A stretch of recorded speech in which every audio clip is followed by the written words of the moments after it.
12절에서 15절 말씀까지인데, 말씀의 제목이 여호와 앞에서라고 이렇게 말씀의 제목을 잡았습니다. 성경의 모든 말씀은 수수께끼요 비유다라고 이렇게 말씀하셨고, 저는 이걸 좀 껐으면 좋겠습니다. 수수께끼요 비유다라고 말씀을 했고, 또 예수님께서도 요한복음 5장 39절에 선민이었던 종교 지도자인 바리새인과 서기관들이 말씀을 연구하고 가르치는 그런, 말하자면 목회자들이에요. 말씀을 가리는 자들인데, 너희가 성경을 연구하는 까닭은 영원한 생명을 얻기 위해서다라고 이렇게 말씀을 하고 있어요. 그런데 예수님께서 후반절에 하신 말씀이 뭐냐면, 성경은 모두 나에 대한 이야기다 라고 말씀을 했어요.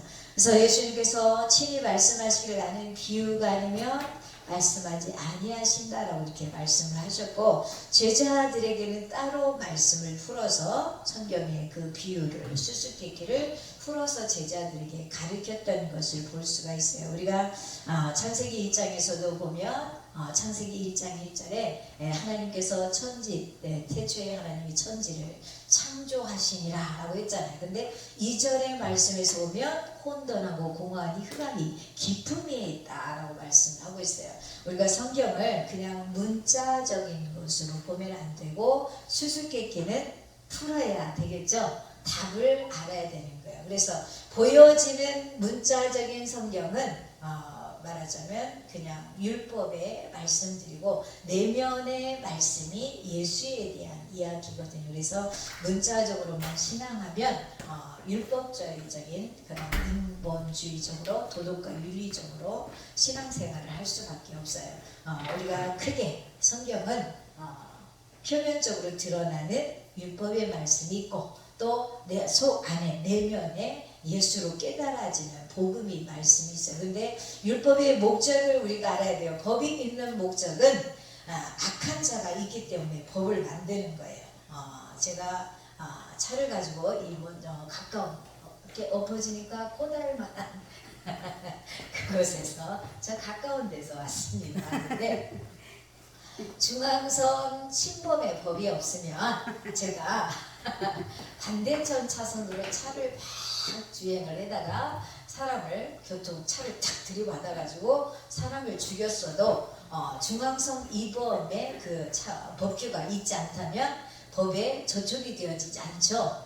그래서 범죄자가 되어지지 않는 거예요. 그래서 성경의 표면으로 드러나는 율법의 말씀은 뭔가 누군가가 범죄한 자가 있다라는 거. 그래서 법이 만들어진 거예요. 그래서 성경에서 최초의 율법이 선악과 율법으로, 창세기 2장 17절 말씀에서 선악과 열매를 먹는 날에는 정령 죽으리라 라고 이렇게 말씀을, 이렇게 최초의 율법이다라고 이야기를 해요. 근데 하나님께서 처음에 아담을 지으셨을 때 흠 없는 자로 지으셨거든요. 완전한 자로, 죄 없는 자로 지으셨어요. 근데 선악과, 에덴 동산에 선악과 최초의 율법을 세우셨다라는 것은, 아담은 죄인이 아니에요. 선악과 먹기 전에요. 근데 하나님이 창세기 2장 17절에 선악과 법을 주셨다라는 것은 누군가 범죄한 자가 있다라는 거예요. 그렇기 때문에 선악과 율법을 주신 거예요. 그래서 주기도문 예수님께서 가르쳐준 기도에서 보면,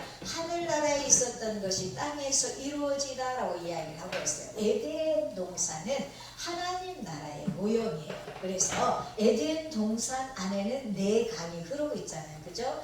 기손강, 히데겔강, 유브라데강 4강이 흐르는데, 에덴 동산에는 바다가 없어요. 그죠? 4강만 흐르고 있었거든요. 그래서 하나님 나라에, 계시록에 보면 하나님 나라는 바다가 없다라고 이야기를 하고 있거든요. 그래서 에덴 동산은 하나님 나라를 모형으로 이렇게 보여주는 거예요. 그래서 에덴 동산에 선악과 법을 주신 목적이 뭐냐면, 누군가 범죄한 자가 있다라는 거예요. 하나님 나라에서 누군가 범죄를 했죠.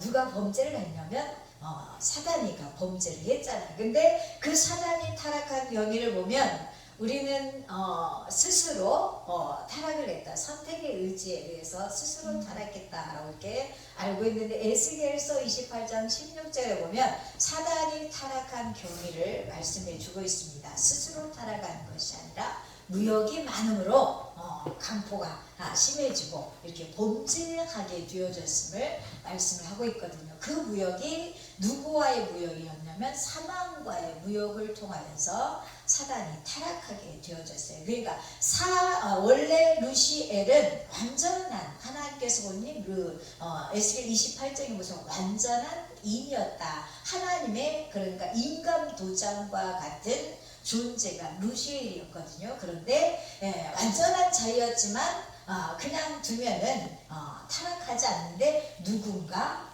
무역을 함을 통해서 누군가 외부의 힘이 가해진 거예요. 사망의 힘이 꾀임에 있었기 때문에 사단이 타락했다라는 것을 말씀해 주고 있고 또 여자가 에덴 동산에서 이브가 여자가 스스로 타락한 것이 아니죠.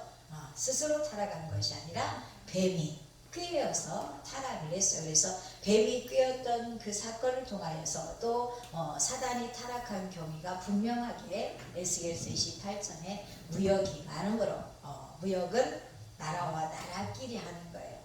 이 한국이라는 땅, 여기서 인천에서 저기 부안 이렇게 하는 것을 무역이라고 안 하고 나라와 나라끼리 이렇게 하는 것을 무역이라고 하잖아요. 그러니까 사망의 나라와 하나님 나라의 무역을 통하여서 어둠이 빛 가운데 들어올 수가 없는 거예요. 죽음이 사망이 생명 안에 들어올 수가 없기 때문에 사단을 꾀어서 하나님 나라를 치고 들어왔던 거예요. 그것이 바로 하나님 나라에 있었던 일이 에덴 동산에서 그대로 이루어진 거예요. 그래서 우리는 천지 창조 하나님께서 6일 동안 천지를 창조하셨는데 하나님이 물론 이 우주 만물을 창조하셔서 참 아름답잖아요. 그죠? 너무나 아름답지만 그런 의미가 아니에요. 하나님께서 6일 동안 천지를 창조하셨는데 뭐라고 말씀하시면 첫째 날, 둘째 날, 셋째 6일까지 밤이 저녁이 되고 아침이 되었더라 이렇게 이야기하잖아요. 저녁이 되고 아침이 되었다. 이는 첫째 날이라 둘째 날이라 계속 저녁이 되고 아침이 되었다라고 이야기를 해요. 우리는 하루를 아침부터 시작을 하잖아요. 근데 유대인들은 아침부터 시작을 하는 게 아니라 저녁 6시부터 아침이 시작이 되었죠. 그래서 저녁은 무엇을 의미하냐면 흑암이 치고 어둠의 세력이 치고 들어왔는데 하나님이 이겼다라는 것을 이야기를 해요. 그래서 에스겔서 말씀을 자세히 읽다 보면은 하나님께서 처음에 이 우주 만물을 만드셨을 때 완전하게 만들었어요. 완전하게. 그런데 창세기 1장 2절부터 흑암이 흑암과 공허함의 상태, 흑암이 깊음에 있는 상태는 어둠의 역사가 치고 들어왔다라는 것을 이야기를 하는 거예요. 그래서 첫째 날, 둘째 날, 여섯째 날까지 저녁이 되고 어둠의 역사가 치고 들어왔는데 하나님이 빛으로 승리했다라는 것을 이야기를 하는 거예요. 그래서 오늘 본문의 말씀에서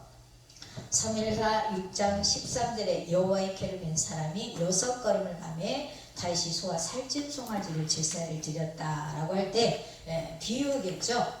수수께끼예요. 그러니까 이것이 다윗의 이야기예요. 하나님의 다윗성으로 하나님의 법궤를 내어 올리려고 하는 그 과정에서 6걸음을 걷고 이제 다윗 왕이 제사를 하나님 앞에 소와 살찐 송아지를 잡아서 하나님 앞에 제사를 드리는데 이 6걸음은 천지창조 6일과 같은 의미를 가지고 있는 거예요. 그래서 저와 여러분이 우리는 안식하면은 유대인들 특히 또 안식일을 섬기는 사람들 보면 안식일을 하면 그냥 무조건 쉬는 것을 하는데 그런 쉼을 이야기를 하는 것이 아니라 성경에서 자세히 살펴보면 안식일에 그냥 쉬는 것이 아니라 뭔가 일을 하시고 쉬셨다라고 이렇게 말씀을 하고 있거든요. 그냥 쉬는 것이 아니에요.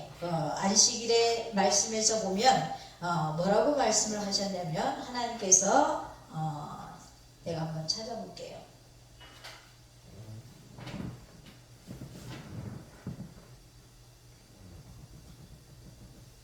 이 안식일의 의미에서 보면 그냥 쉬신 것이 아니라 창세기 2장 2절에서 보면 그가 하시던 일을 일곱째 날에 마치시니, 그러니까 일곱째 날에 하나님께서 6일 동안 창조하시고 일곱째 날까지 뭔가 일을 하신 거야. 하나님께서 하나님이 그가 하시던 일을 일곱째 날에 마치시니 그가 하시던 모든 일을 마치고 일곱째 날에 안식하시니라 라고 이렇게 말씀을 하고 있거든요. 그러니까 일곱째 날 그냥 쉬신 것이 아니라 무슨 일인가 하시고 난 후에 일곱째 날 안식을 하신 거예요. 그것을 히브리어로 뭐라고 이야기하는 와이칼이라고 해요. 뭔가 일을 하고 쉬셨다라는 이야기예요. 저와 여러분, 예수님이 이 땅에 오신 목적이 뭔지 아시죠? 우리의 죄의 모든 죄의 짐을 우리 사람은 아담 이후로 남자로 태어난 모든 인류가 죄를 가지고 태어나잖아요. 그죠? 죄를 가지고 태어나기 때문에 남자의 후손으로 태어난 그 죄인이 죄인의 죄를 대속할 수가 없는 거예요. 최미영 목사가 죄를 10가지를 짓고 우리 선교사님이 100가지를 졌다고 해서 10가지 죄를 진 사람이 100가지 많이 죄를 졌다고 해서 죄가 적게 졌다고 죄를 사하노라 할 수가 없는 거예요. 똑같은 죄인인 거예요. 10개 졌던, 1개를 졌던, 100개를 졌던 다 죄인인 거니까. 남자의 씨를 받고 태어난 모든 인류가 죄인이기 때문에 죄 문제를 해결할 자가 없는 거예요. 그래서 여자의 후손으로 잉태할 것을 창세기부터 여자의 후손으로 예수 그리스도께서 오실 것을 이야기를 하시잖아요. 우리는 성경을 너무나 그냥 문자적으로 성경을 우리가 신앙생활을 해요. 문제는 뭐냐면 율법의 목적이 뭐냐면 죄를 찾는 거예요. 그죠? 법이 없으면 죄에 걸릴 것이 없는데 법이 있다라는 것은 죄인이 있었다는 거. 그래서 법을 만들었는데 그 법을 가지고 죄를 찾는 거예요. 그죠? 죄를 찾아서 그 죄를 정죄하고 심판하는 거예요. 그래서 성경의 율법의 목적은 뭐냐면 죄를 찾아서 심판하고 저주할 목적으로 만드는 것이 율법이에요. 그러니까 율법적인 신앙생활을 하면 항상 자신의 육신이 우리는 연약해서 죄성을 가지고 있기 때문에 항상 죄성이 드러날 수밖에 없는 거예요. 그러니까 율법적인 신앙생활을 하는 사람은 저주받고 심판받을 수밖에 없는 거예요. 절대 구원받을 수가 없는 거예요. 그래서 예수 그리스도가 이 땅에 오신 목적은 우리가 해결할 수 없는 이 죄 문제를 해결하기 위해서 예수님께서 십자가에서 단번에 속죄로 저와 여러분의 죄를 사하신 줄 믿으시기 바랍니다. 그래서 안식일에 히브리어 와이칼, 무슨 일인가 하고 쉬셨다라는 그 의미는 뭐냐면 무슨 일은 예수님의 십자가의 대속의 사건을 이야기를 하는 거예요.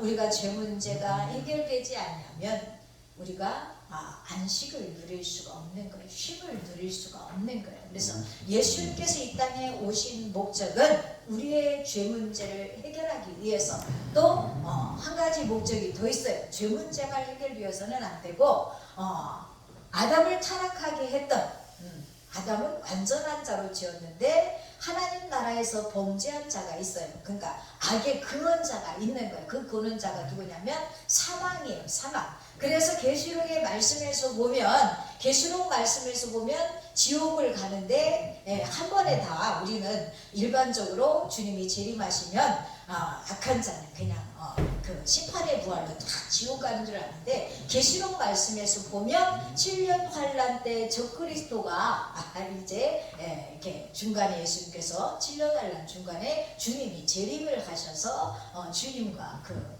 14만 4천의 우리가 영적 전쟁을 해서 그때의 적그리스도와 거짓 선지자가 지옥에 던져지잖아요.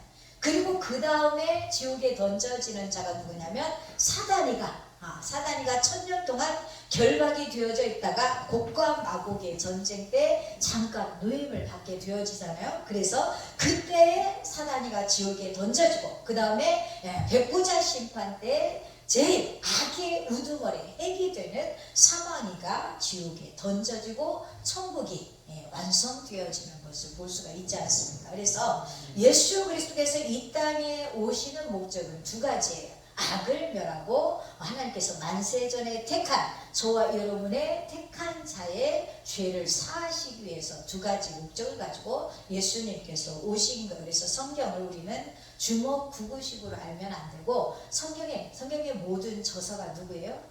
성경을 대필 자는 많이 있지만 성령의 감동으로 대필 자를 성령께서 하나님이 감동을 주심을 통하여 대필한 거예요. 그래서 성경의 저자는 바로 성령 하나님이신 줄 믿으시기 바랍니다. 성경은 하나님이 기록하신 거예요. 그래서 구약 성경에서도 보면 선지자들이 다 예수에 대해서 너무나도 명백하게 다 예언을 했고 예수에 대해서 증언하는 것을 볼 수가 있습니다. 그래서 아담도 보면 예수 그리스도의 모형이다라고 이야기를 하잖아요. 그죠?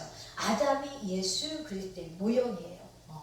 예수님께서 40일 광야에 금식기도 할 때에 사단이 시험을 하잖아요. 세 번을 시험을 하지만 넘어가요? 안 넘어가요? 안 넘어가시죠? 안 넘어가는 거예요. 그것은 누구를 예표해 주냐면 아담이 사망이 그러니까 여자가 꾀임에 빠져서 넘어갔잖아요. 그죠? 아담은 누구의 모형이라고요? 예수 그리스도의 모형인 거예요. 그래서 예수 그리스도께서 40일 금식 기도를 통하여서 사단의 꾀임에 넘어가지 않는 것은 아담이가 홀로 있을 때 사단이가 계속 꼬였지만 선악과를 먹었습니까? 안 먹었습니다. 안 먹었어요. 그러니까 아담은 선악과를 먹을 수가 없는 거예요. 그래서 여자의 이름의 뜻이 뭐예요? 제 이름의 뜻은 미향 해가지고 아름다운 향기거든요. 여자의 뜻은 뭐냐면 돕는 배필이에요. 돕는 배필. 창세기에서도 보면 우리가 돕는 아담의 돕는 배필하면 여자만 생각을 하는데 여자를 짓기 전에 하나님께서 아담의 돕는 자를 누구로 만들어요? 짐승을 만드셨어요. 제 이야기가 아니에요. 지금 창세기에 다 기록되어져 있는 이야기거든요. 처음에는 짐승들을 만드시고 그 다음에 돕는 배필하고 여자를 만들었어요. 에덴 동산은 천국의 모형이에요. 하나님 나라에 시집가고 장가가는 법이 있어요? 없어요? 없다라고 이야기를 하잖아요. 사두개인들이 7 형제가 있는데 마지가 장가를 가서 자식이 없이 후사가 없이 죽었습니다. 그러니까 계대 결혼해서 7 형제가 다 들어가서 이제 그 형수를 아내로 취했는데 자식이 없이 다 죽었어. 근데 사두개인들은 부활을 믿지 않거든요. 근데 예수님을 모함하기 위해서 예수님을 죽이려니까 믿지도 않으면서 부활을 가지고 예수님을 말을 걸잖아요. 그죠? 7 형제가 다 형수를 취했는데 자식이 없다. 하나님 나라에 가서는 누구의 아내가 됩니까? 이 형수가 누구 아내가 됩니까? 라고 물었을 때 너희가 오해했다. 하나님 말씀을 오해했다. 하나님 나라는 시집가고 장가가는 법이 없다라고 이야기를 하잖아요. 하나님 나라는 시집가고 장가가는 나라가 아니에요. 성경은 이것이 답이다라고 이야기하지 않지만 답이 성경 속에 있어요. 에덴 동산은 천국의 모형이고 처음에 완전한 자로 만들었던 아담과 여자는 이시이샤예요. 이시이샤. 그러니까 천사와 같은 존재로 자식을 낳는 형태가 아니었어요. 우리가 목사님이 2분 남자 목사님이 계신데 하나님 나라에 가면 남자인데 예수님이 남자였어요? 여자였어요? 남자였죠. 성별이. 그걸 어떻게 알 수 있냐면 8일 만에 예수님도 할례를 받았잖아요. 그죠? 분명한 남자였어요. 근데 하나님 나라에서는 우리 두분 목사님이 신부예요? 신랑이에요? 신부죠. 그러니까 신부인 거예요. 에덴 동산에서 선악과를 먹기 전에 아담과 여자는 이렇게 자식을 낳는 형태가 아니라 천사와 같은 존재였어요. 그러니까 이시위샤, 그러니까 신랑 신부였어요. 근데 선악과를 먹음을 통하여서 자카르 메케바, 암컷 수컷이 되어진 거예요. 암컷 수컷은 사랑을 낳으면 뭐를 낳아요? 자식을 낳겠죠. 그래서 선악과를 먹고 난 후에 이제 자식을 낳는 아담과 여자가 자식을 낳는 존재가 되어져서 에덴 동산 바깥으로 쫓겨나게 되어지거든요. 범죄를 하고 선악과를 먹고 범죄를 했는데 하나님께서 이제 에덴 동산 바깥으로 추방을 시켰는데 창세기 1장 28절에 보면 하나님께서 복을 주시네. 복을 주셔요. 그러면서 뭐라고 말씀하시냐면 이제 생육하고 번성하고 충만해서 어떻게 해라? 다스려라. 정복하고 다스려라 라고 이렇게 이야기를 하잖아요. 그죠? 선악과를 먹고 범죄했는데 복을 주셨어. 우리는 하나님께서 복 이야기하면 아브라함의 복의 근원이 되지다 라고 하면 대부분의 우리 설교자들이 이야기하시는 것이 무엇이냐면 물질의 복, 이 땅에서 잘 되는 복을 생각을 해요.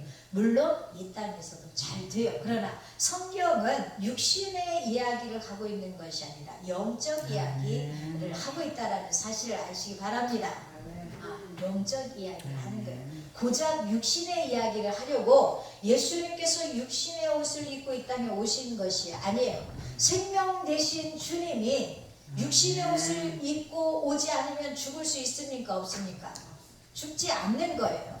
그래서 하나님께서 첫째 날에서 여섯째 날까지 창조하시고 어둠이 치고 들어왔지만 하나님이 빛이 승리하시고 하나님께서 뭐라고 이야기하시면 심히 보기 좋았더라 라고 이야기하잖아요. 심히 보기 좋았다라는 그 뜻은 뭐냐면 하나님의 계획하신 대로 되었더라 라는 뜻이에요. 하나님의 뜻이 이루어졌다라는 뜻이거든요. 그러니까 선악과 사건을 우리가 대부분의 사람의 생각대로 성경을 풀면 안 돼요. 성령의 임재를 통하여서 우리가 영적 눈과 귀가 열려져야 될 줄 믿으시기 바랍니다. 사람의 생각대로 신앙생활을 하면 도덕과 윤리적으로 보는 거예요. 제가 묻고 싶어요. 성경에 롯이 두 딸과 관계 속에서 자녀를 낳죠. 유다가 다말과 며느리와 관계 속에서 자녀를 낳아요. 그죠? 그런데 유다와 다말 사이에서는 이렇게 말도 안 되는, 현실적으로 말도 안 돼. 시아버지와 며느리 사이에 자식을 낳았는데 그것이 예수님의 계보를 쭉 영적 계보를 이루는 것을 볼 수가 있어요. 그죠? 우리가 예수 그리스도를 믿으면서 도덕과 윤리적으로 제가 예전에 제 얘기한 거예요. 제가 그랬어요. 말씀을 깨닫기 전에는 주변에 있는 사람들을 보고 목회자를 보고 성도를 보고 또 교회 중직자를 보면서 왜 모습이 저 모양이지? 도덕과 윤리적으로 좀 반듯해야 되지 않는가? 이렇게 도덕과 윤리적으로 예수 믿는다면 도덕과 윤리적으로 반듯해야 된다. 그렇게 잣대를 가지고 이렇게 판단을 했거든요. 그러면 성경이 도덕과 윤리 교과서라면 다말과 유다의 그 관계를 여러분은 어떻게 설명을 하실 겁니까?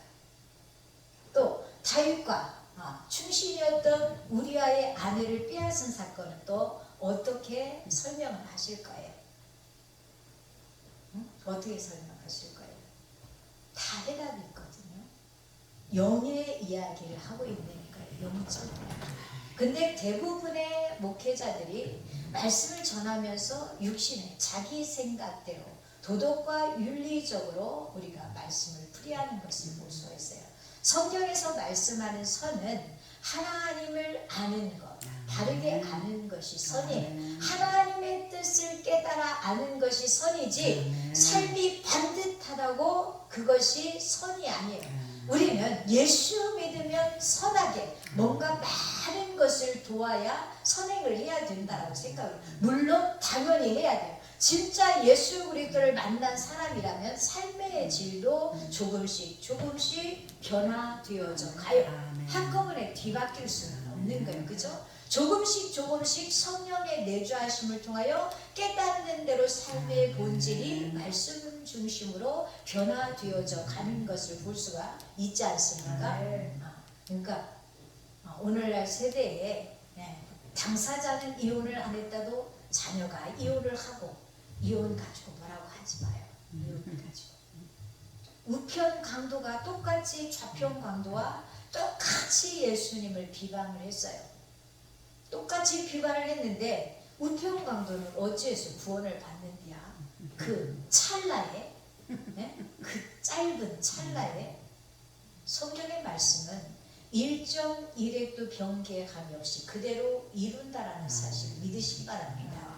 하나님은요 택한 하나님의 자녀는 하나도 잃어버리지 않아요. 저의 모습을 보고도 알 수가 있어요. 저는 저 무주 총구석에서 아주 가난한 집에서 태어났어요. 6, 8년생밖에 안 됐는데 너무나도 가난해서 국민학교 때 보자기를 메고 가방도 없이 보자기를 메고 고무실을 끌고 그러고 초등학교를 다녔어요. 남들 소풍 갈 때 계란도 싸고 뭐 이렇게 싸가는데 저는 삶은 계란도 먹을 줄 몰랐어요. 먹어본 놈이 모두 먹잖아요, 그죠? 그런 것도 잘 못 먹어서 그런 것도 먹을 줄 몰랐어요. 너무 가난했어요. 저는 재능이 6, 8년 원숭이 때들이 좀 재능이 있잖아요. 재능이 다재다능했어요. 근데 너무 가난한 거야. 재능은 타고나서 개천에서 용났다 이렇게 해서 도대회 전국대회도 많이 나가고 이렇게 해서 상도 타고 그래서 개천에서 나도 용났다 사람들이 그러니까 개천에서 나도 용난 줄 알았지 뭐야. 근데 개천에서 용난 줄 알았는데 내 주변의 환경이 인맥도 없고 돈도 없고 아무것도 없으니까 그냥 많은 수많은 꿈들이 그냥 묻혀져야 될 수밖에 없었어요. 그러니까 예수님을 믿기는 믿었는데 예수님 하나님이 공평하신 하나님도 아니고 또 사랑의 하나님도 최미양에게는 사랑의 하나님도 공평한 하나님도 아니었어요. 주셨으면 뭔가 돌파구를 열어줘야 될 것만 같은데 저한테는 안 그랬거든요. 그래서 그 환경이 사춘기도 되기 전에 저를 외톨이가 되게 말문을 닫고 인생의 모든 문제는 제가 다 꼬맹이가 다 짊어진 것처럼 말문을 닫고 이렇게 친구와 어울리지도 않고 세상은 거지 같은 거야. 세상은 그렇게 사춘기도 안 된 꼬맹이가 그렇게 인생을 아주 그냥 낙망하면서 그렇게 삶을 살았거든요. 근데 성경에서는 공평하신 하나님이다, 사랑의 하나님이다 라고 말하는 거예요. 그 하나님을 나는 인정할 수 없었습니다. 근데 저희 모친이 이제 저희 집에서는 일대 신앙인으로 이제 예수를 믿으셨고 기도를 하셨어요. 10대를 20대를 방황을 하면서 술 먹고 만신탕이가 되어서 온몸에 병이 들어서 죽어질 수밖에 없는 그런 상황에까지 갔습니다. 그런데 하나님의 섭리 가운데 나는 그런 것 같지 않은데 지나고 나서 보니까 하나님이 다 간섭하시고 내가 힘들고 지쳐서 죽어질 것 같고 나 혼자 외톨이로 있는 것 같지만 하나님께서 안고 먹고 가셨다라는 사실을 깨닫게 되어졌어요. 그래서 다시 하나님의 섭리 가운데 주님의 전을 찾게 되어지고 눈물로 기도하고 주님을 만나게 되어졌어요. 그래서 하나님은 공평하신 하나님, 하나님은 사랑의 하나님이심을 믿으시기 바랍니다. 하나님은 목사님과 제 만드신 하나님은 토기자네요. 저와 여러분은 하나님이 만드신 그릇인 거예요. 어떤 사람은 금그릇처럼, 어떤 사람은 은그릇처럼, 어떤 사람 저같은 사람은 질그릇처럼 이렇게 하나님의 목적이 있어서 빚어 놓으신 거예요. 근데 저는 그랬어요. 하나님 나에게 재능을 주시고 왜 내 사는 고향 이 모양 돈도 없고 기댈 데도 없고 형제가 있으나 마나 부모가 있으나 마나 전 너무나 말문이 막혀서 말을 너무 안 해가지고 우리말도 꼬여서 안 나올 정도로 그렇게 외톨이처럼 그렇게 정말 처참한 사춘기 10대를 그렇게 암울하게 살았거든요. 그렇게 살았어요. 고향에 가면 부모 품이 그리워서 남들은 막 좋아하는데 저는 고향에 한번 가면 남의 집도보다도 못했어. 왜냐하면 부모가 나를 너무 몰라. 근데 그럴 수밖에 없었어요. 지나고 나서 내가 어른이 되고 보니까 아버지는 밖으로 도시지 어머니는 애기들 놔놓고 그거 뒷지나거리 삶이 너무 각박했던 거야. 아이를 이렇게 할 겨를이 없었던 거죠. 근데 지나고 나서 보니까 모든 것이 하나님의 은혜였다는 사실을 깨닫고 고백할 수밖에 없더라고요. 제가 부유한 집에서 태어났다면 저 예수 안 믿어요. 내가 잘나는 줄 알았을 거예요.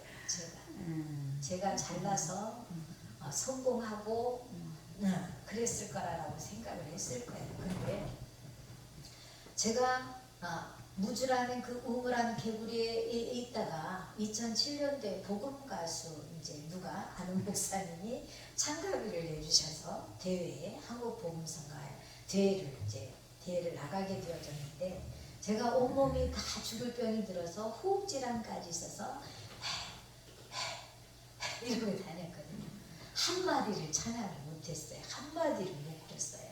네 글자를 한 호흡으로 노래를 못했어요. 거기다가 악보도 볼 줄도 몰랐어요.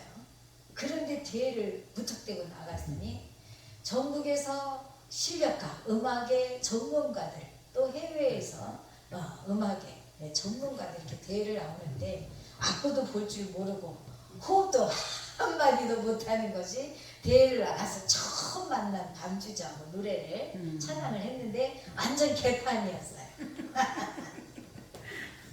생각을 해보세요.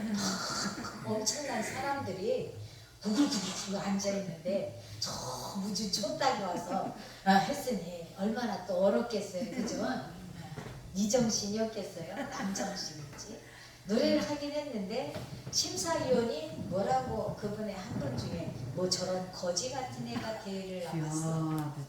실제로 거지 같은 애죠. 악보 따로 호흡 따로 지 맘대로 하니까 내가 봐도 개차반이고 쥐구멍이 있으면 숨고 싶고 근데 쥐구멍이면 누워야지 앞이 캄캄한데 그래서 당연히 떨어졌겠지. 당연히 떨어졌겠지. 1차 예선, 2차 예선까지 있었거든요. 그래서 저는 감사한 게 뭐냐면 그 대회를 통해서 나를 알게 되어졌어요. 나는 잘났다라고 생각했거든요. 나는 재능이 있는데 환경이 안 돼서 나는 내가 못 크는 거야 말하자면 이렇게 생각을 했던 거예요. 근데 넓은 세계에 나와서 보니까 너무 잘난 사람들이 많은 거야. 정말 실력가들이 너무 많고 성품 좋은 사람 많고 돈 많은 사람 많고 인물 좋은 사람 많고 그 틈에 제가 있으니까 진짜 무지랭이 아시죠? 먹지도 못하고 그냥 버려야 되는 거 밟혀서 밟힌다 해도 뭐라고 할 말 없는 존재 쓸모없는 존재가 최미양이었더라고요. 그래서 그 창피한 건 고사하고 그를 통해서 하나님 앞에 회개하게 되어졌어요. 그렇군요 주님. 나는 정말 쓸모없는 그릇인데 내가 잘난 줄 알고 하나님이 불공평하다. 하나님이 어떻게 사랑이 하나니까 남들에게는 사랑이 하나님 같은데 나한테는 아닌 것 같아요. 그런데 그 대회를 통해서 나는 정말 하나님이 이렇게 조금의 여지 생각할 여지도 없는 아주 더럽고 취약하고 나약한 그릇이라는 것을 깨달아 알게 되었어요. 그래서 그때서야 진정한 회개를 하게 됐어요. 그리고 기도를 했는데 하나님께서 1차 예선, 2차 예선을 통과시키시고 3일 금식 기도 가운데서 이제 본선에 나가서 입상도 하고 또 이렇게 가수가 되어졌어요. 가수가 되면 돈도 좀 벌고 그러는 줄 알았어요. 여러분이 착각하고 있는 것은 그리스도인의 본질이 무엇인지 알아야 돼요. 디모데후서 1장 9절에 보면 그리스도인의 삶은 복음과 함께 고난의 길을 겪는 것이 그리스도인의 삶인 거예요. 우리는 예수 믿는다고 하면서 본질을 잊어버리고 이 땅에서 잘 먹고 잘 살고 누리고 인정받기를 원해요. 예수님이 뭐라고 말씀하셨어요? 나를 따르려느냐? 자기를 부인하고 자기 십자가를 지고 나를 따르라라고 말씀하고 있습니다. 복은요, 현세에서 이 땅에서 복을 이야기하는 것이 아니라 성경의 모든 이야기가 복음으로 예수 이야기라는 사실을 잊지 않길 바랍니다. 그래서 갈라디아서 3장 8절 말씀에서 보면 아브라함에게 하나님께서 복음을 전했다 이렇게 말씀하고 있어요. 복음이 누구 이야기라고요? 예수 이야기인 거예요. 우리는 성경을 볼 때 그냥 암기하듯이 그냥 읽으면 안 되고 의문을 가져야 돼요. 하나님이 왜 천지를 창조하셨지? 우리가 천사보다도 존귀한 사람이 이 땅은 고통도 있고 아픔도 있고 물론 기쁨도 있지만 고통 있는 아픔이 있고 이런 곳보다 하나님 나라에서 살고 목사님 하나님 나라에 살고 싶어요? 이 땅에 살고 싶어요? 하나님 나라 살고 싶죠. 근데 천사는 우리보다 못하다는데 왜 천국에 만들어 놓으시고 천사보다도 존귀한 목사님 이 땅에 만들어서 왜 고통스럽게 예? 이상하지 않아요? 이상하죠. 이상해야 돼. 왜 그랬을까? 라고 왜 천지를 창조하시고 나를 이 땅에 두셨을까? 라고 의문을 가져야 돼. 의문을 안 갖고 하나님이 천지를 창조하셨더라. 좋다 이러면 안 돼. 네? 네. 하나님이 천지를 만들어 놓으신 것은 불태워 없으시 불쓰시기로 나중에 다 소멸될 거 있다. 근데 이 땅에 우리가 미련을 갖고 산다라는 것은 어리석은 거겠죠. 그래서 주님이 가르쳐 주신 기도에서 보면 우리가 그의 나라와 그의 의를 위해서 기도를 해야 되는데 대부분의 그리스도인들의 삶에 보면 이 땅에서만 위에서 기도하는 것을 볼 수가 있지 않습니까? 이방인이 구하는 것을 구하지 말라라고 이야기를 하잖아요.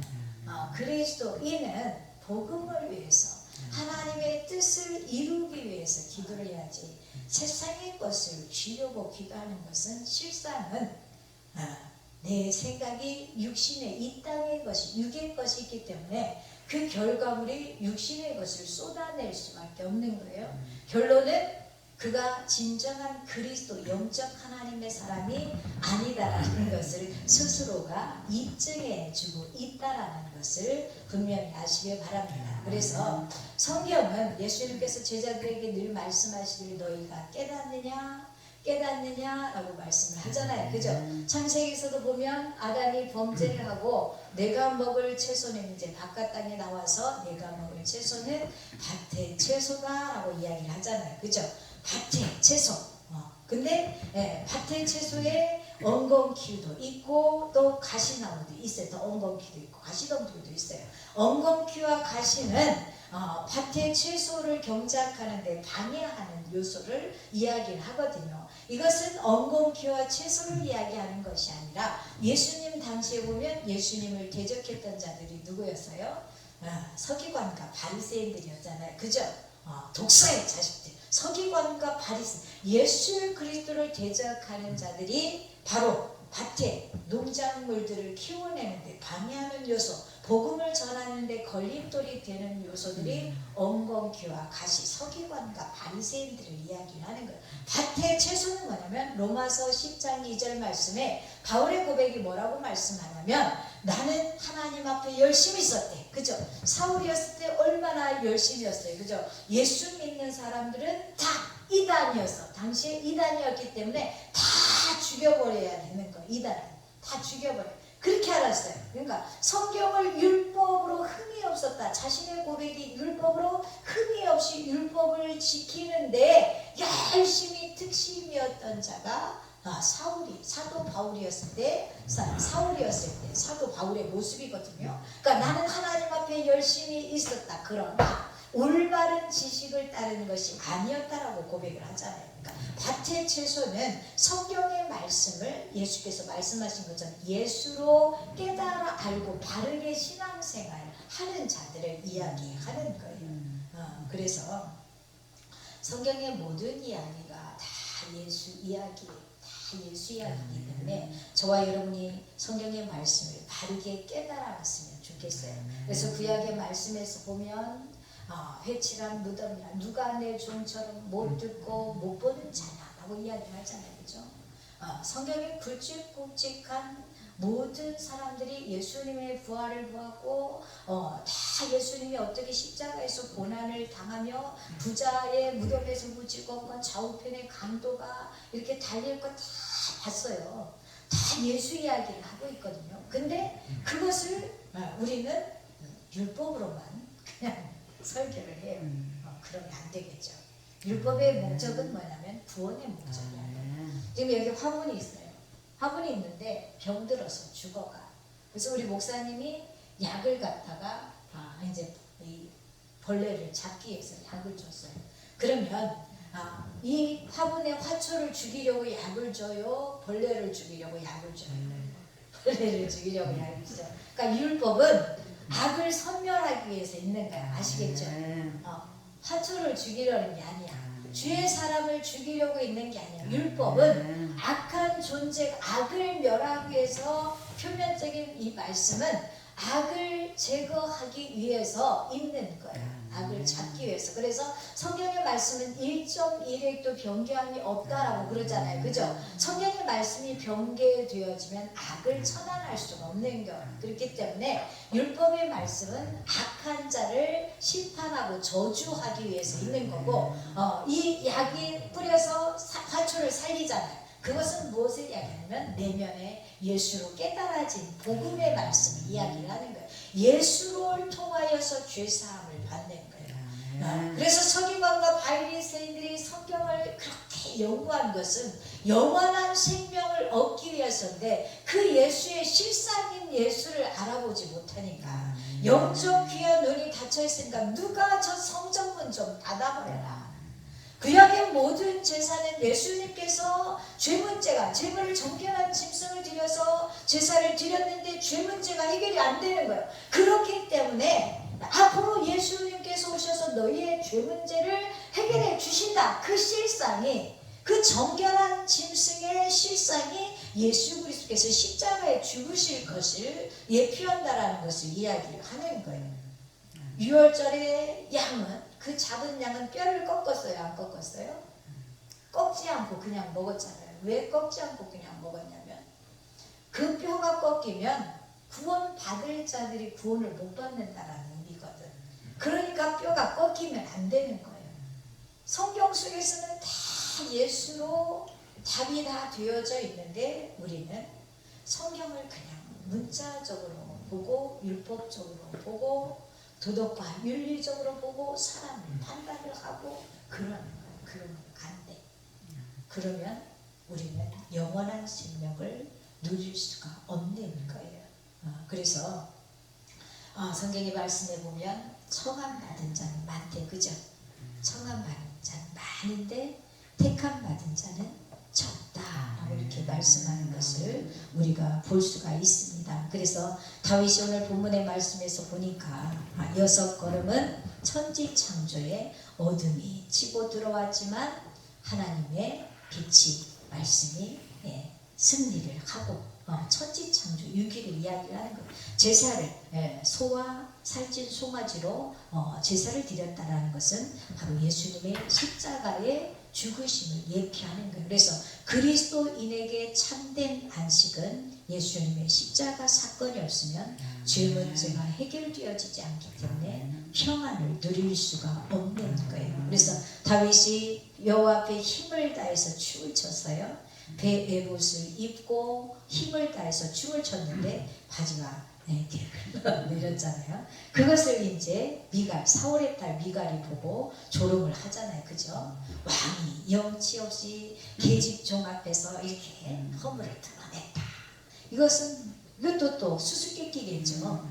다윗이 이렇게 벌거벗겨지게 된 것은 이것도 수수께끼야. 그냥 다윗이 얼마나 열심히 춤을 췄으면 옷이 벗어지는지도 모르고 우리가 힘써서 그렇게 자인왕처럼 해야 됩니다. 물론 그것도 맞는 거예요. 육신적으로도 그렇게 해야 되는 거예요. 근데 그 의미는 예수님을 예표하는 거예요. 예수님께서 이 땅에 가장 빈공한 자로, 그죠?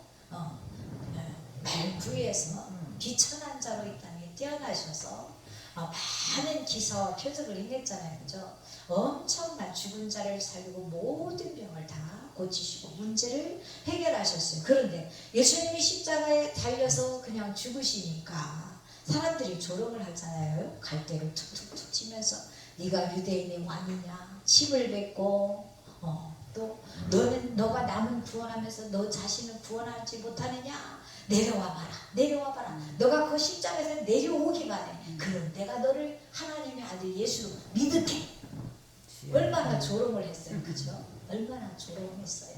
그러니까 다윗이 힘써 춤을 추다가 바지가 벗겨지고 이렇게 벗겨지는 사건은 예수님께서 겟세마네에서 기도하실 때 땀방울이 핏방울이 힘써 기도하시는 것을 이야기를 하고, 예수님이 십자가에 달려 돌아가실 때 영화에서 보면 요 밑에 걸치고 있지만 사실은 시로하게 하나도 없이 다 벗김을 당하셨거든요. 수치가 다 드러난 것을 다윗이 춤을 추다가 힘써 춤을 추다가 벗겨진 사건은 바로 예수님이 십자가에서 다 벗겨 수치를 당하시는 사건을 예표를 하는 거거든요. 저와 여러분은 다윗처럼 주님 앞에 깨닫는 바른 진리의 말씀을 붙들고 힘써 춤을 출 수 있는 복된 자들이 되어졌으면 좋겠습니다. 그래서 사무엘하 6장 18절에 보면 다윗이 먼저 화목제를 드리기를 마치고 만군의 여호와 이름으로 백성이 축복하고 모든 백성 곧 온 이스라엘에게 남겨를 막론하고 떡 한 개와 고기 한 조각과 건포도기 한 덩이씩 나누어 줬대요. 모든 백성에 나눠줬는데 떡 한 개는 성부 하나님을 예표를 하고 고기 한 조각은 성자 예수님을, 또 건포도기 한 덩이는 바로 성령 하나님을 예표를 해요. 그래서 성부, 성자, 성령으로 이렇게 이스라엘 백성들에게 축복하는 사건을 이야기를 하는 겁니다. 그래서 다윗이 벌거벗은 것은 예수님의 십자가상에서 조롱당하는 것을 이야기를 하는 거예요. 근데 이 미갈은 다윗을 조롱하게 되어주고 자식이 없잖아요. 그죠? 저주받아서 자식이 없게 되어져요.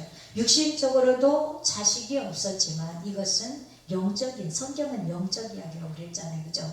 영적 자식이 없다라는 것을 이야기를 해요. 성경에서 보면 올바른 지식 가운데 저와 여러분이 여자잖아요. 그죠? 예수 그리스도의 신분은 여자들이 정숙하면, 말씀을 깨달아 알면 믿음의 대상이 누구예요? 예수죠. 우리 믿음과 사랑은 성경에서 말하는 사랑은 우리가 베품의 사랑을 이야기하는 것이 아니라 성경에서 말하는 사랑은 예수님의 십자가 사랑을 이야기하는 거예요. 우리가 예수 안 믿는 사람들이 많은 자신의 것을 다 팔아서 기부하는 거 보잖아요. 그죠? 장기를 줘서 다 기부를 해요. 근데 예수가 아니면, 예수를 믿음이 아니면 그 사랑이 구원을 줍니까? 못 줍니까? 구원을 주는 것이 아니에요. 그죠? 그 영혼을 구원하는 것이 아니에요. 그래서 성경에서 말하는 사랑이 제일이라 할 때 그 사랑은 예수님이 십자가의 사랑을 이야기를 하는 거예요.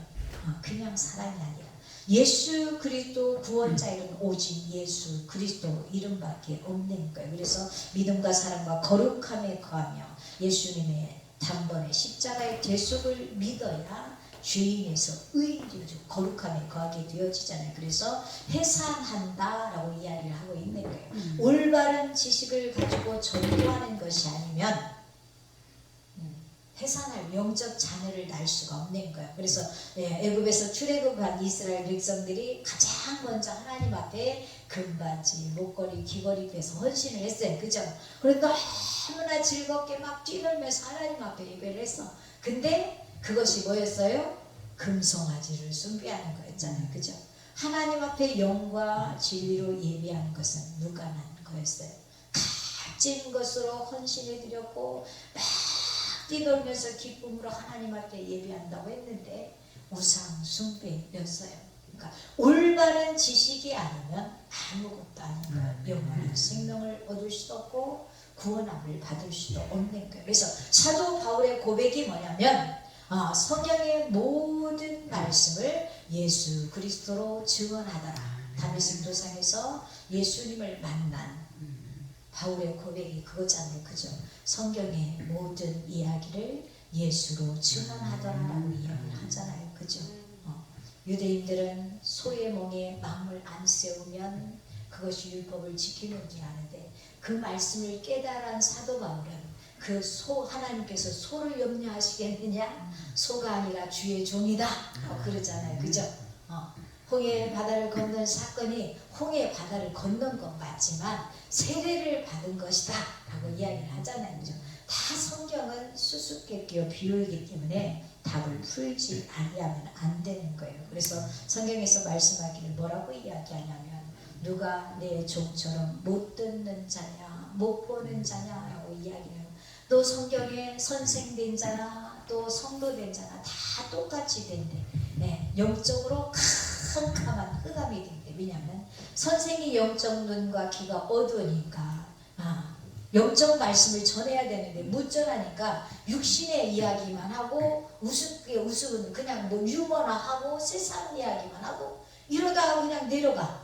그러니까 영적 양식을 먹어야 되는데 영적 양식을 안 먹고 육신적인 이야기만 해라 헤헤 하다가 내려가니까 그러니까 선생된 자에게 이 성경책 좀 읽어봐라 라고 줬더니 성경책이 봉해져 있기 때문에 나는 못 읽겠노라 라고 목회자가 이야기하는 거예요. 그러니까 성도에게 가서 이 성경책 좀 읽어봐라 라고 했더니 나는 글을 모르기 때문에 읽을 수 없노라. 그러니까 영적으로 무지한 상태가 목회자도 성도도 무지한 상태가 되어진대. 그걸로 끝이면 괜찮은데 성경에서 보면 소경된 자가 소경을 인도하면 어떻게 한다고요? 둘 다 구덩이에 빠진다라고 이야기해요. 그 구덩이는 그냥 구덩이 정도가 아니라 지옥불에 던져진다라는 것을 이야기해요. 하물며 구약에서 뭐라고 이야기하냐면 어미소와 새끼소를 같이 삼지 말래. 네? 새끼소를 어미젖에 삼지 말라고도 이야기해요. 이야기는 뭐냐면 주의 종이 영적 바른 말씀을 증언하지 못하면 주의 종도 죽고 성도들이 다 양이잖아요. 그죠? 새끼잖아. 새끼도 다 죽어버리 같이 죽는 사건을 이야기하는 거예요. 자식도 어미도 다 한꺼번에 한날에 죽는 것을 이야기를 하는 거예요. 어미소와 새끼소를 같은 날에 잔인하니까 그렇게 같이 잡지 말라는 이야기가 아니라 올바른 지식을 성경을 깨닫고 증언하지 않으면 다 죽는다는 것을 이야기하는 겁니다. 저와 여러분은 우리의 인생의 주권자가 여호와 하나님이라는 사실을 잊지 않기를 바랍니다. 그래서 호세아서 말씀에서도 여호와를 알자 힘써 여호와를 알자라고 말씀을 하잖아요. 여호와를 힘써 알아야 되는 거예요. 그래서 악한 부모라 할지라도 생선을 달라는데 뱀줄 부모 없대잖아요. 그죠? 떡 달라는데 돌덩이 주면서 떡이나 먹으라고 하는 부모 없대잖아요. 근데 성경에서 명확하게 기록되어 있어요. 하물며 악한 부모라 할지라도 자녀에게 좋은 것을 주는데 하물며 하나님 아버지께서 너에게 좋은 것을 주시지 않겠느냐 하면서 우리는 하나님이 좋은 것 주십니다. 이 땅에서 부귀와 명예와 권력을 요구하는데 성경에서 하나님 우리에게 좋은 것 주신다라고 하는데 그 좋은 것은 성령을 주시지 않겠느냐. 성령. 아멘. 성령. 아멘. 이 땅에서 돈 그런 거 아니고 아멘. 성령을 주신다는 이야기를 하는 거예요. 물론 우리가 많은 사람들이 예언도 하고 은사 사역도 하고 그러는데 가장 중요한 것은 예배에서 가장 중요한 것은 말씀의 떡이라는 사실을 잊지 않기를 바랍니다. 깨닫는 말씀이 선포되어지지 않는다면 그것은 우상 숭배하는 것과 똑같아요. 그것은 예배가 아니고 영과 진리로 예배하는 것이 아니에요. 그래서 오순절 마가다락방의 성령의 그 역사를 통해서 어떤 역사가 나타납니까? 제자들이 성령 충만함 받으니까 뛰쳐나가서 주님의 말씀을 증언하잖아요. 성령 충만은 말씀 충만을 이야기하는 거예요. 불러불러 이게 아니라 깨달아 말씀이 깨달아지니까 견딜 수 없어서 나가서 주님을 증언했더니 3,000명, 5,000명 회개하고 돌이키는 역사가 있었다라는 것을 이야기를 하는 거예요. 그러니까 우리는 잘못된 것을 바로잡고 정말 천하보다도 한 영혼을 귀하게 여기는 주님의 그 마음을 알았으면 좋겠습니다. 바른 말씀을 먹이지 못한다면 얼마나 주님의 마음이 답답하고 얼마나 가슴 저리겠어요, 그죠? 그래서 그 다윗이 여호와 앞에서 막 뛰노는데 미갈은 계속 이렇게 다윗을 조롱을 해요. 근데 여호와 앞에서 한 것이다 라고 이렇게 다윗은 이야기하잖아요.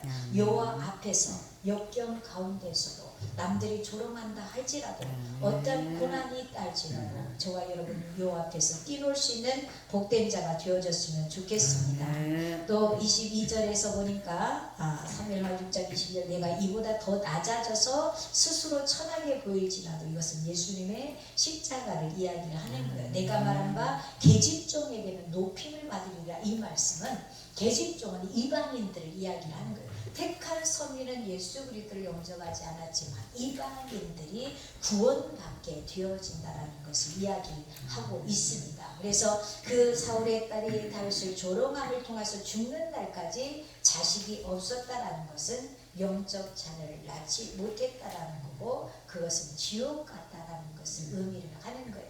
우리가 나무에서 사과나무는 사과의 나무 열매를 맺는 것처럼 사람의 열매는 말이에요, 그죠? 마음에 있는 것을 육신의 사람이면 육신의 것을 쏟아놓을 수밖에 없는, 그러니까 그 말이 열매다라고 이야기를 하는 거예요. 영적 하나님의 사람이면 영적 말씀을 쏟아놓을 수밖에 없고 영적 열매를 거둘 수밖에 없겠죠. 그러니까 미갈은 육신의 사람이었고 결코 영적 열매를 육신적으로 자녀도 없었지만 영적 자녀를 낳을 수가 없겠죠. 결국에는 서기관과 바리새인처럼 사단의 자식으로 지옥에 던져지게 되어진다라는 것을 천국을 누리지 못한다라는 것을 이야기를 하는 거예요. 그래서 저와 여러분은 다윗이 대제사장은 아니지만 베옷을 입은 것처럼 저와 여러분 예수 그리스도의 십자가 대속을 통하여 모두 다 전부 다 대제사장인 줄 믿습니다. 제사장이요. 그래서 저와 여러분은 여호와 앞에서 뛰놀 수 있기를 바랍니다. 주에서 채통도 없다. 예수 믿는 사람이 그렇게 지질이 가난하고 없고 궁상을 떨고 그래서야 되겠냐. 좀 나가서 일이라도 좀 해. 그런 말에 귀 안 기울였으면 좋겠어요. 우리는 먹고 살기 위해서 이 땅에 존재하는 것이 아니라 오직 복음을 위해서 저와 여러분이 존재한다는 사실을 잊지 않길 바라면서 복음 전파를 위해서 여호와 앞에 뛰놀던 다윗처럼 저와 여러분의 말과 행동과 방향이 여호와 앞에서 열심을 다해서 달려갈 수 있는, 뛰놀 수 있는 복된 자 되시기를 예수의 이름으로 축원드립니다. 기도합니다. 사랑하는 하나님 아버지 감사합니다. 오늘도 하나님 특별히 사랑하는 귀한 제단에서 주의 말씀을 태연케 하시니 감사합니다. 하나님의 귀한 말씀을 깊이 깨달아 알게 하여 주시고 호흡 있는 모든 생애 동안에 오직 바른 주님의 말씀을 대언할 수 있는 말씀의 권능으로 충만한 복된 우리의 삶이 되어지도록 도와주시옵소서. 기도할 때마다 주님의 마음을 깊이 깨달아 알게 하시고 복음을 향한 열정이 구릴 듯 일어나게 하여 주셔서 힘을 다해 춤추는 다윗왕처럼 요 앞에 힘을 다해 달려가는 우리의 남은 삶 되게 하여 주시옵소서. 주님을 사랑하고 찬양합니다. 예수 이름으로 기도드렸사옵나이다. 아멘.